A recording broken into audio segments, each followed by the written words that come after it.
Buenos días, nosotros somos del grupo 654 en la materia Filosofía dirigido por la maestra Alexia Lara. Nuestro equipo está constituido por Fernanda Díaz, Paulina Flores, Vanessa Hernández, Julián Lara, Evelyn Ortiz, Aidan Ruiz, Ana Ruiz y Alan Vargas. A continuación presentaremos lo que es el pensamiento prefilosófico a la filosofía clásica y el paso de la filosofía medieval al Renacimiento. Mito, magia y religión. El pensamiento mítico también está ligado a la magia concebida esta como una especie de arte o técnica que intenta controlar o desviar el curso de la naturaleza mediante conjuros o maleficios. La magia suele basarse en el supuesto de poderes milagrosos de la mente humana, capaces de producir de manera voluntaria hechos sobrenaturales mediante su correcta evocación. Al nacimiento de la filosofía, no a las anteriores al pensamiento griego, cronológicamente hablando, sino aquellas que dieron explicaciones alternativas del mundo que no fueron influidas por el pensamiento occidental. ¿Qué es la filosofía? La filosofía es un conjunto de saberes que busca establecer de manera racional los principios más generales que organizan y orientan el conocimiento de la realidad, así como el sentido del obrar humano. Dentro de estas se encuentran las disciplinas filosóficas y sus problemas. Las disciplinas filosóficas son aquellas ramas de la filosofía que por su objeto de estudio, metodología e historia constituyen una disciplina propia, formal y autónoma. La mayoría de ellas fueron consolidadas por las universidades del siglo XIX y por quienes ejercían académicamente la filosofía. Un ejemplo de estas son la lógica, la ética, la metafísica, la filosofía política y la filosofía del lenguaje. El problema de estas es el del ser de la relación que existe entre el pensar y el ser, entre el espíritu y la naturaleza. Engels hace notar que los filósofos se dividen en dos campos, idealistas y materialistas, según consideren como el primario el ser o la conciencia. También existen diferencias entre filosofía, ciencia y religión. La filosofía se diferencia en que al exigir racionalidad no acepta los dogmas de las religiones.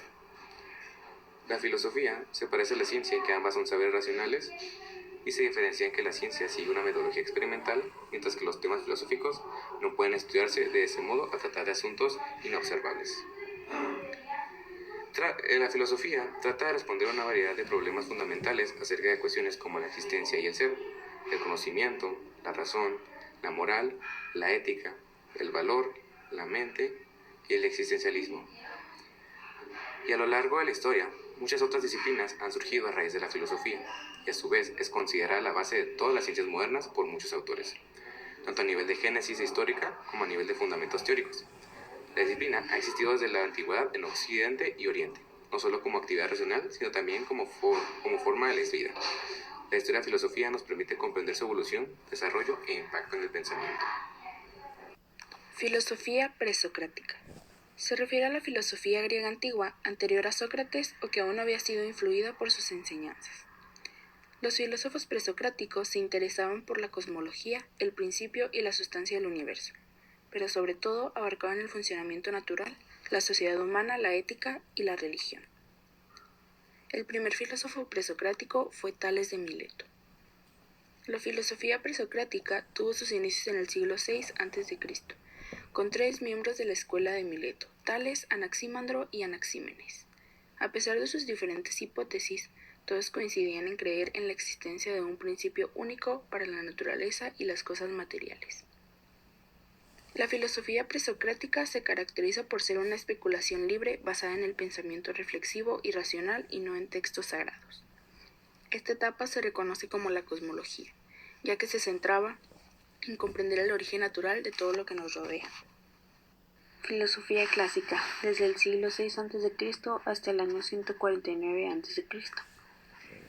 En este periodo se contemplan tres filósofos principales, Sócrates, Platón y Aristóteles. En esto la filosofía abandona las viejas especulaciones cosmológicas y se encamina a reflexionar sobre el hombre y su sociedad, y de esta manera se habla de un nuevo periodo conocido como antropológico o humanista, dentro del cual se desarrolla la democracia de Atenas. El alma, la conducta individual y los fundamentos de la organización social, el conocimiento y la acción se convierten en los principales problemas de la filosofía. A causa de esto aparecen un nuevo tipo de filósofos y maestros del saber llamados sofistas, y junto con ellos un filósofo llamado Sócrates. Sócrates, 469-399 a.C. Nacido en una humilde familia de Atenas, Sócrates no dejó ningún escrito. Su filosofía y vida fueron documentados por Aristófanes en su Comedia Las Nubes, Platón en sus diálogos y Jenofonte con sus Memorias de Sócrates. En cada uno de ellos se le describe como una fábrica de ideas, todo lo que un filósofo debe ser y un hombre de buena moral. Sócrates se sentía interesado por el conocimiento del ser humano. Así la filosofía desde la perspectiva de Sócrates deberá concentrarse en el conocimiento del hombre para hacerlo bueno o virtuoso. La divisa de la filosofía socrática será «Conócete a ti mismo». Según Sócrates, el verdadero sabio es aquel que reconoce su ignorancia y que por ello pretende superarla mediante la auténtica búsqueda de verdad. De ese pensamiento proviene su famosa frase «Solo sé que no sé nada». Sócrates también es conocido como el padre de la ética. ¿Qué es la virtud para Sócrates? Él llamó virtud a aquello que es común para la raza humana: la justicia, la valentía y el autocontrol. La educación moral del hombre se convierte en la filosofía socrática, en el fin primordial, el conocimiento de la virtud. Es lo mismo saber lo que es justo y ser justo. El hombre sabio es por esencia bueno. El mal es engendro de la ignorancia. A esta postura que hace coincidir la virtud con el conocimiento se le denomina intelectualismo moral. En la filosofía socrática quedan vinculados tres conceptos: conocimiento, virtud y felicidad. Sócrates instaba a la mayéutica, que es el arte de dar a luz la verdad por medio de preguntas lanzadas a uno mismo. Muerte de Sócrates. Fue acusado de impiedad, es decir, de no reconocer a los dioses de su ciudad, también de corromper a la juventud con sus enseñanzas. Fue condenado a muerte a beber cicuta en el 399 a.C. No aceptó el destierro ni huir de la prisión, alegando que es mejor ser víctima del Estado que desobedecer las leyes de un régimen democrático. Platón, 427 al 348 a.C. Con él alcanza su culminación un nuevo periodo de filosofar griego llamado sistemático, donde la inquietud por el hombre y sus problemas se ubica dentro de una visión global de la naturaleza y el cosmos que había sido el tema principal de los filósofos presocráticos. Aristócles, mejor conocido como Platón, provenía de una familia aristocrática vinculada a la política. Tuvo una buena educación, mostró una inclinación poética y política. Su contacto con Sócrates, a quien consideraba el más sabio, lo orientó al cultivo de la filosofía. Hacia el año 387 fundó una escuela llamada la Academia, en cuyas puertas estaba escrito «No entre nadie que no sepa geometría», en donde denotaba un espíritu racionalista. Platón escribió en forma de diálogos. En ellos podemos encontrar diversos personajes reales y ficticios que dialogan y discuten sobre temas filosóficos. Se dice que escribían diálogos para mantener la memoria de Sócrates y la forma en que filosofaba en Atenas. Los diálogos platónicos se han clasificado de la siguiente manera: diálogos de la juventud, Apología, el Critón, Eutrifón, Laques, Lisis; diálogos de la madurez, Fedro, Fedón, el Banquete, la República; diálogos de la vejez, las Leyes, el Sofista y Parménides. Ahora hablaré sobre la teoría de las ideas. La teoría de las ideas está desarrollada por Platón y lo que él dice es que la realidad se encuentra escindida y separada entre dos mundos: el mundo de las ideas, que es un mundo metafísico donde se aloja la verdad, formado por ideas eternas, increadas, que no son sino entes metafísicos que constituyen la verdad, el verdadero ser de las cosas. Según Platón, este mundo representa la auténtica realidad hacia la cual el filósofo debe elevar su pensamiento. Según Platón, a este mundo perfecto se le opone el mundo de las apariencias, mundo imperfecto, sensible, cambiante, efímero. Es captado o conocido por medio de los sentidos. Las cosas que aquí vemos en este mundo imperfecto y transitorio, de fenómenos que aparecen y desaparecen, no son más que copias o efímeras obras de una realidad superior y perfectísima que configura el mundo de las ideas. El mundo material, aunque imperfecto, nos recuerda, nos hace evocar el mundo.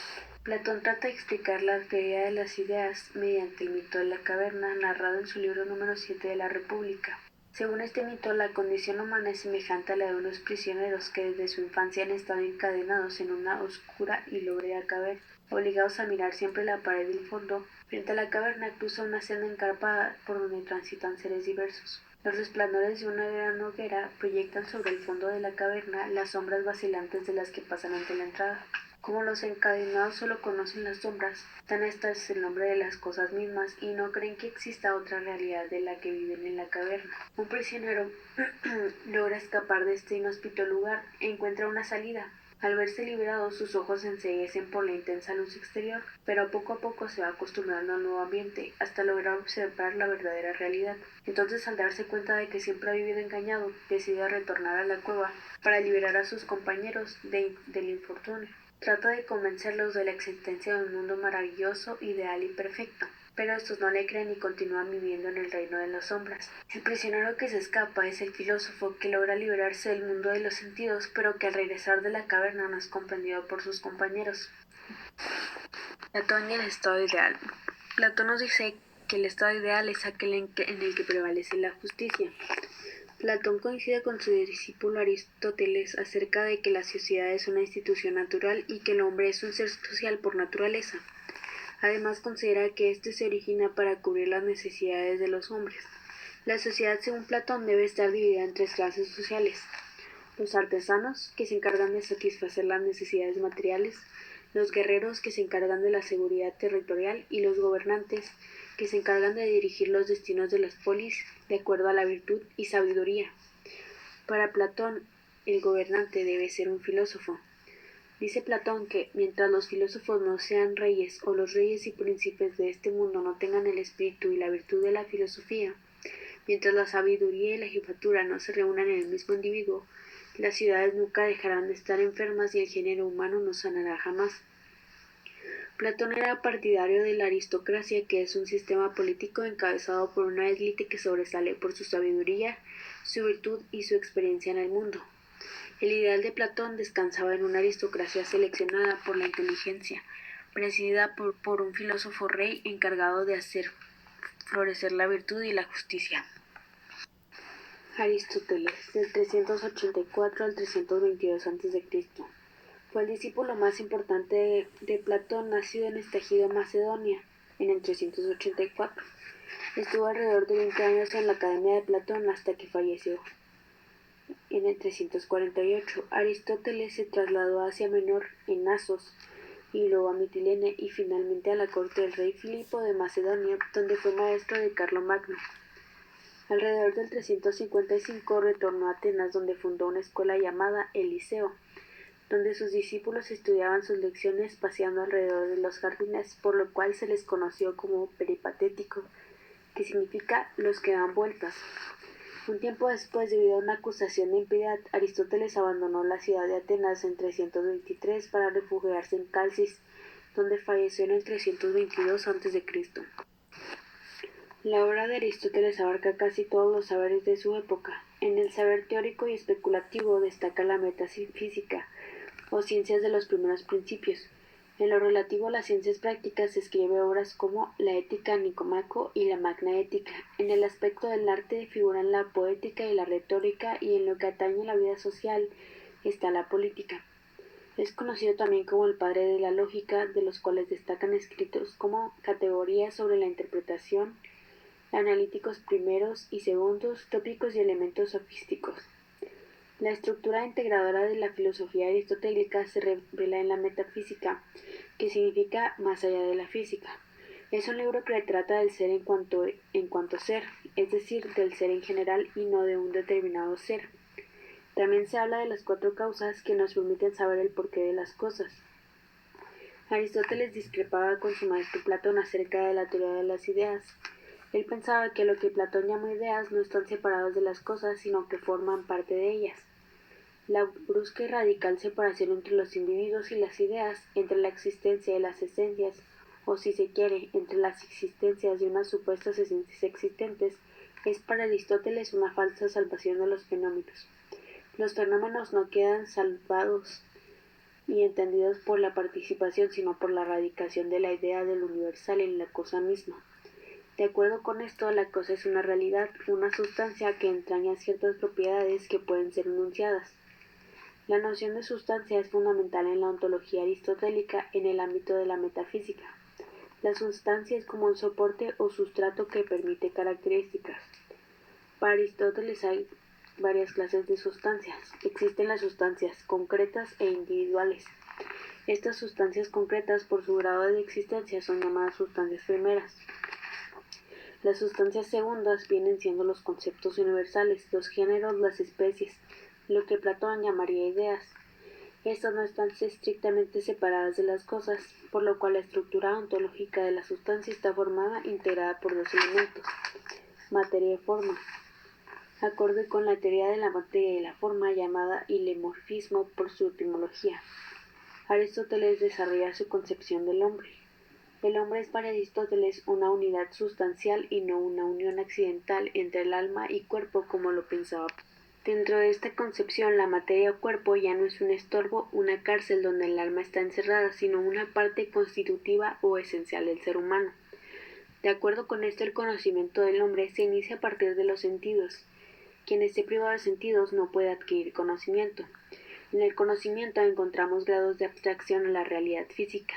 Le corresponde la menor abstracción a la realidad matemática, una mayor abstracción. A la realidad metafísica le pertenece un máximo de abstracción. El conocimiento metafísico es como un leer adentro.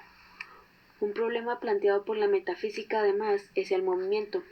Parménides negaba que las cosas se movieran, pues oponían radicalmente al ser y el no ser, rechazando a este ya que era imposible pensarlo, pues en cuanto lo hacemos ya está siendo. El movimiento para Aristóteles no es el paso del ser al no ser, sino el tránsito de un ser a otro ser. En efecto, en el movimiento pasamos de un ser a otro modo de ser. El ser es así, siempre permanente como pensaba Parménides, mas lo que cambia es el modo de ser. Por otro lado, dice Aristóteles, las cosas no pueden moverse por sí mismas, han de ser movidas por un agente o motor. Y esto nos lleva a la concepción del Dios según Aristóteles, es decir, la teología aristotélica.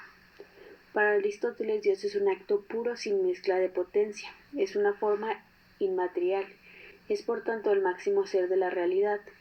Dios es la sustancia plenaria, el ser en cuanto tal. La mejor vida es la de la inteligencia, a la que el hombre sabio se eleva solo por breves periodos. Por tanto, la vida de la inteligencia es la propia de la sustancia inmóvil que la goza y vive continua y eternamente. Para cerrar el tema de la filosofía clásica hablaremos de las 4 causas de Aristóteles. Para Aristóteles la ciencia no trata de cosas individuales, sino que viene de un carácter universal o general. La ciencia requiere de principios para explicar las cosas. Un principio es todo aquello que da razón de algo, tanto del ser como del conocer. Para Aristóteles hay 4 causas mediante las cuales se puede explicar la realidad. La causa material, que es propiamente la materia, aquello de lo que está hecho algo. La causa formal, que es aquello que informa a un ser y que hace que sea lo que es. La causa eficiente es el principio primero del movimiento o del cambio. Y la causa final es el fin, lo que es para los seres o los entes. La influencia de Aristóteles, cuyo saber cubría todos los campos, ha sido enorme en el curso de filosofar ulterior. Basta recordar que la filosofía escolástica medieval lo reconoció como autoridad indiscutida. Y con esto se termina el periodo griego conocido como filosofía clásica griega. Hola, mi nombre es Julián y yo lo que les voy a presentar va a ser varias cosas. La primera de todas va a ser el giro de Copérnico. Bueno, la metáfora con que se alude el cambio radical de perspectiva que supone respecto de la filosofía tradicional es el planteamiento general de la filosofía de Kant y al cual él mismo alude en la prefacio de la segunda edición de la Crítica de la Razón. Bien, otro tema que les voy a presentar sería lo que es la dignidad del hombre empírico de la Mirandona. Bueno, la dignidad del hombre se funda para Pico en la libertad, lo que le otorga el excepcional privilegio de forjar el propio ser. La excelencia de esa condición, a su vez, permite esperar que los humanos aspiren a tejer entre todos la paz, más allá de sus diferencias. Y por último les voy a decir lo que sería el universo animado de Giordano Bruno. Bueno, para él, en su filosofía, este, que fue parte del sistema Copérnico, con la información de que el Sol se halla en el centro del mundo, Bruno completa el sistema de Copérnico con una serie de nuevas tesis. Considera que el Sol no permanece inmóvil, sino que muda de posición en relación a los astros, que la atmósfera de la Tierra gira junto a él. Y bueno, eso por mi parte sería todo.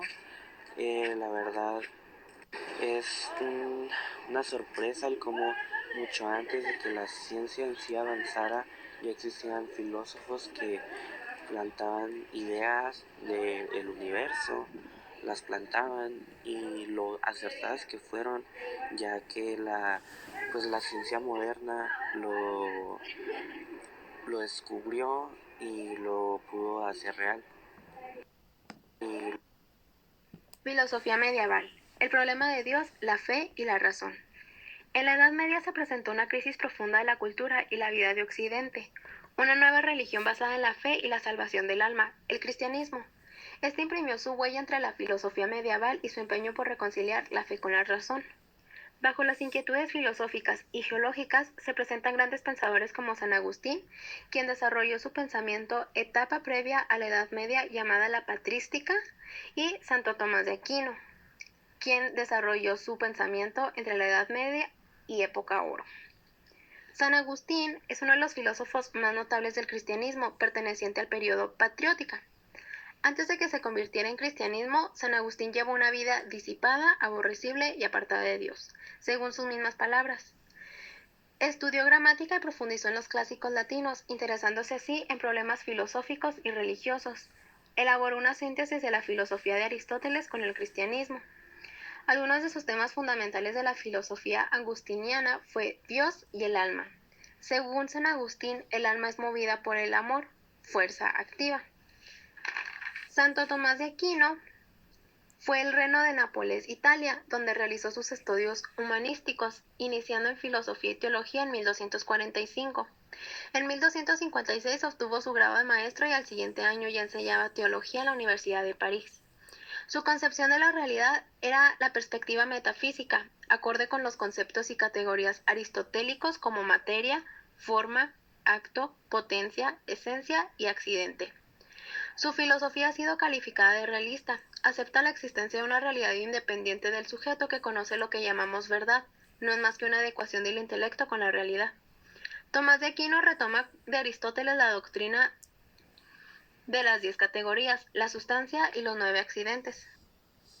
Otros conceptos importantes para explicar la estructura de la realidad en San Tomás de Aquino son los de esencia y existencia. La cuestión de Dios, la causa primaria y la causa de todo es Dios. El orden del universo presenta 3 niveles. Número 1, la realidad o naturaleza. Número 2, pensamiento. Y número 3, actos de voluntad.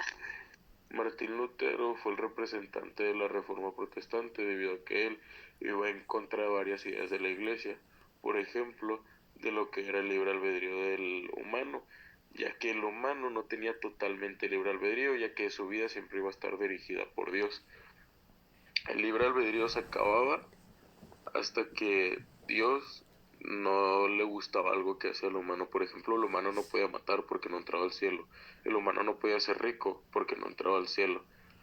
Entonces Martín Lutero iba en contra de estas ideas, ya que aseguraba que la Iglesia decía que podíamos ser libres y hacer lo que quisiéramos debido al libre albedrío que nos daba Dios.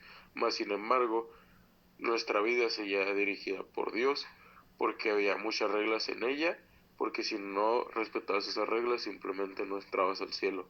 Esto ocasionó varios pleitos dentro de la iglesia, lo cual hizo que incluso se separara en 2 bandos, y estos conflictos religiosos ocasionaron lo que era la separación de la política de la iglesia, quitándole el poder a la iglesia de todas las decisiones que tomaba la monarquía y cosas así. Esto gracias a que Martín Lutero, en lo que fue la Reforma Protestante, fue en contra de varias ideas de la iglesia porque no le parecía cómo estaban dando de manera correcta la palabra de Dios, porque decían una cosa pero la contradecían con otra. Y con esto damos por cerrado el tema.